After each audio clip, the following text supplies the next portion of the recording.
Sa bilis ng takbo ng buhay ngayon na sigbilis ng pagtaas ng cost of living sa bansa, marami ng business ventures or investments ang nagsisilabasan.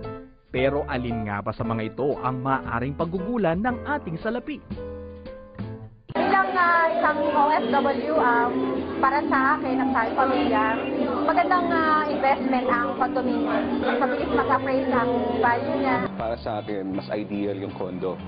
Kasi kagaya namin, nasa probinsya kami, usually kasi pag nag-college yung mga kapatid namin, doon sa Manila nag-aaral. At the same time, pag natapos na yung mga kapatid mo, pwede mo nang ibenta. Tulad ng nabanggit ng ating mga kababayan, isang profitable option na maaaring i-explore ay ang pag-invest sa isang condominium unit.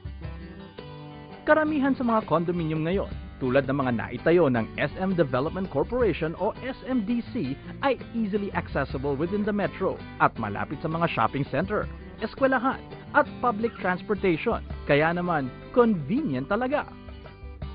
Isa sa mga saleable naming projects are Sun Residences, which is located sa Welcome Rotonda in Quezon City.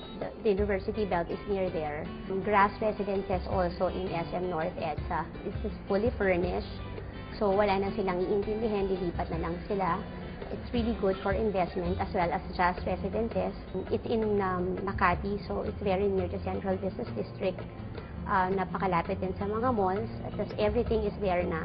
So we also have C Residences in Mall of Asia. Condominium is a good investment because of 4 things. Number 1, iba condo, ang gagawin mo na lang is to choose which project, which unit, and which payment term, and then you're done. Pag you build a house, bili ka ng lupa, papadesign ka sa architect, magbibid ka pa ng contractor, and then next is yung mga condominiums, malapit yun sa business district, and then malapit din yun sa mga commercial areas. And then third, yung amenities. And lastly, yung property managers naman namin can take care of your unit, clean your unit, repair your unit, improve your unit, and have your unit sold or rented out. Kaya mga kabayan, kung gusto nyo ng safe, secure at profitable venture, mag-invest na sa isang kondo.